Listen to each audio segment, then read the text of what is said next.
Hello, welcome to Next Level Podcast. I'm Sian and I'm very excited on this episode because for the longest time magdi-discuss tayo about finances. Woo!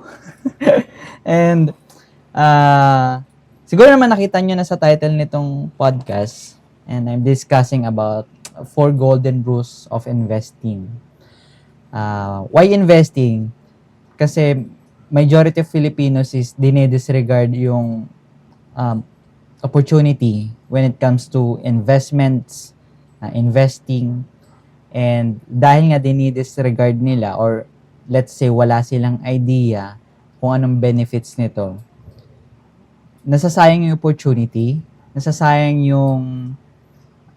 yung growth na sana nai-experience na ng money nila. Kadalasan kasi naiisip nila yung investing when it comes na matanda na sila or kapag may pera, of course. So, on this episode, we will discuss ano-ano ba yung mga rules of investing or let's say ano-ano ba yung mga ideas na makakatulong sa inyo to invest. Number one, at the very young age. At the same time, do it regularly. So, let's start. So, rule number one is invest early. Invest early meaning, yes, as much as possible habang bata ka pa lang, start investing na. Because, number one na nasasayang dito is yung power of compounding interest. What is compounding interest? Yun yung, for example, mag-i-invest ka ng 10,000 on an investment vehicle. Tumubo yung 10,000 mo with a certain interest rate. And yung tubo nun plus yung 10,000, yun naman yung next na tutubuan nung another interest. So yung tubo, tumutubo. yung tubo, tumutubo. So yung tubo plus yung initial capital, magkakaroon siya ng panibagong profit. So, nagpapatong-patong yung interest. So, that's why compounding interest. So, nasasayang yung opportunity na yun. Kasi as much as possible, gusto mo siyang i-take advantage as early as possible. Masasayang yung time eh. Kasi, if you're gonna think of it, tinaturo naman to siguro sa mathematics or sa science na exponential, kapag exponential ang growth, mabagal talaga at the start. But eventually, mag-grow yan as long as matagal mo siyang at matagal yung take advantage mo sa exponential na yon. That's why, sobrang sayang. That's why sinasabi ko rin na invest early. Kasi para ma-take advantage mo yung power of compounding interest. At the same time, yes, time is your friend. Pagdating naman sa investing or even pagdating sa insurance, time is always your friend. I'm gonna give an example pagdating sa insurance. Sa insurance kasi habang tumatanda ka na, mas tumataas yung risk mo. And because of that, mas tumataas yung value ng premium mo o yung babayaran mo sa insurance. Pagdating naman sa investment, habang patagal ng patagal yung investment mo, mas palaki ng palaki yung kita na na-accumulate or natatanggap mo because you invested at the very early age or at very early. So that's why time is your best friend pagdating sa investing. At always take advantage on that.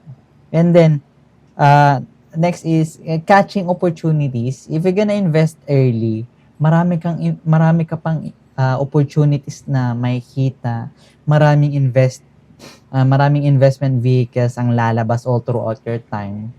Mapag-aaralan mo 'yun. And matitake advantage mo 'yun. Pwede kang mag-invest doon. And then kapag may lumabas na bagong investment vehicle is pwede ka ulit mag-invest doon. Kaya as much as possible, kung maaga ka nag-invest, mas marami kang makikitang investment vehicle. For example lang tayo, this is a great example pagdating sa investing early. For example, an individual at the age of 25, nag-invest siya ng 10,000 pesos. Yung in-invest na yun, tumubo annually ng 8% rate of return. Kahit hindi niya nagalawin yun, at the age 40, magkakaroon siya ng 271,000. That's the power of compounding interest. Napakalaki. Kaya, as much as possible, invest early. Number 2, invest regularly. Dito binibuild natin yung behavior natin, yung discipline natin. Binibuild natin yung discipline natin or yung muscle memory natin na mag-i-invest tayo regularly. Because number 1, it's for our future. Preparation to para sa future, or preparation to kung mayroong kang bibilhin in the future. Kaya investing regularly builds muscle memory and discipline na mag-i-invest ka ng mag-i-invest every time. At the same time, consistency is the key.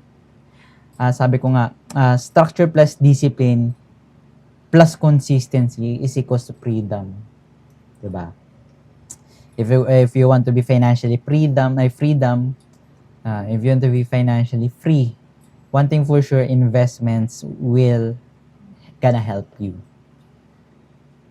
So, consistency is the key. At the same time, magkakaroon ka ng opportunity to peso cost. Kung here in the Philippines, peso cost, and abroad, dollar cost, or let's say, cost averaging. Meaning, kapag bumababa yung investments mo, meron kang chance na bumili ng panibagong units or mag-invest pa dun sa ininvestan mo pag bumaba siya. Think about it as opportunity na bumili at a lower price. Yan ang cost averaging. Kasi if you're gonna imagine, bumaba ang presyo, bumili ka sa mababa, pag tumaas yun, yung una mong investment, papantay pa lang doon sa una mong yung in-invest mo ng una. Pero yung pangalawa mo, yung pagkabili mo na bago, tumubo na siya, kumita na siya. That is a best example of cost averaging. Number 3, parang bilis ko na, pero I'm really excited kasi dito. And before pala ako pumunta doon sa third example, this is good scenario din on investing regularly. For example, nag-invest ka ng 10,000 at the age 25. Same scenario, 8% rate of return, pero ginagawa mo siya on an annual basis. Invest ka ng 10,000 annually until the age 55 mo. At age 55 mo, makaka-receive ka ng 1.2 million. Sobrang halaking halaga. Dahil lang sa discipline na binuo mo or dahil lang sa discipline na ginawa mo or binild mo in investing. So, example or golden rule number 3 natin is invest long term. One thing for sure, wala namang country na gustong bumaba yung kanilang ekonomiya. Think about it. That's why sa stocks ng isang country, one thing for sure, tataas at tataas yan. Kasi walang government ang gugustuhin na bumaba yung kanilang economy. And economy directly reflects the stock market on that country.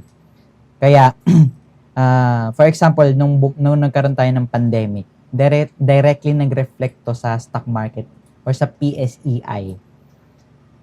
Directly bumaba yung price. Pero as time goes by, nag-accumulate na ulit ito, tumataas na ulit. Because wala nga country na gustong bumaba. Walang country na gustong mag-decline ng kanilang economy. Kaya lagi nating sinasabi, invest long term. If you're gonna invest in stock market, invest long term kasi always and always tataas ang market. Magkakaroon ng volatility, yes. Pero kaya nga, long term yung horizon mo para less risk tayo sa volatility. At the same time,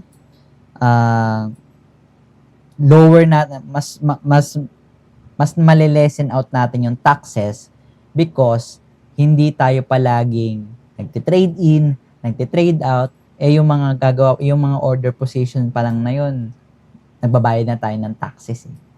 So, malilesen natin yung taxes kapag long-term yung ating goals pagdating sa investing. And lastly, with invest long-term, ayun, nagko-compound siya every time. Over the time, nagko-compound yung pera mo. That is the power of compounding interest. Number fourth golden rule pagdating sa investing is diversify your investments. This is a big strategy or effective strategy, lalo na kung hindi ka naman actively trading. Naghahanap ka lang or nagbabay ka lang kapag sinabi ng planner mo, advisor mo, or may nakita kang investing. Mas maganda na dinadiversify natin yung portfolio natin. Number one, because nagkakaroon tayo ng malaking opportunity. Opportunity meaning, for example, nag-invest ako sa gantong industry, energy. Nag-invest ako sa gantong industry, tech, banks, products. Yung opportunity na mag-grow yun, makaka-catch on mo yun. Kasi one thing for sure, hindi yan sabay-sabay umaangat. Seasonal ang demand ng mga industries. Cycle yan. That's why a good thing na i-catch mo sila lahat, i-diversify mo yung investments mo.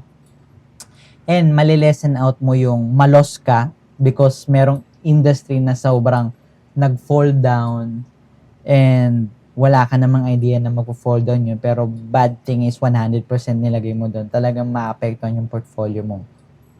Pero kapag nag-diversify ka, malilesen out mo yung losses na mag-earn ka. At the same time, mamamaximize mo naman yung profits kapag nagtaasa naman yung mga industries na to. Lalo na sa global na tech. Grabe ang global tech ngayon. Malaki ang growth niyan simula nung nag-start ang pandemic. That's why you really need to diversify your investments. Sabi nga, don't put all your eggs in one basket. Dapat you know how to diversify. So yun, this is a very, very quick episode. Review lang natin. For golden rules, invest early, invest regularly, invest long-term, and diversify your portfolio. So I hope may natutunan ka, and lalo na sa investing and kung nakapag-add value tong podcast na to sa'yo, feel free to share, lalo na sa mga friends mo. At the same time, if you have questions, meron tayong email dyan with inquiries.ciansenado@gmail.com. You can also follow me on my social media at cian.com, lahat ng aking handle. And, yun. See you to the next episode.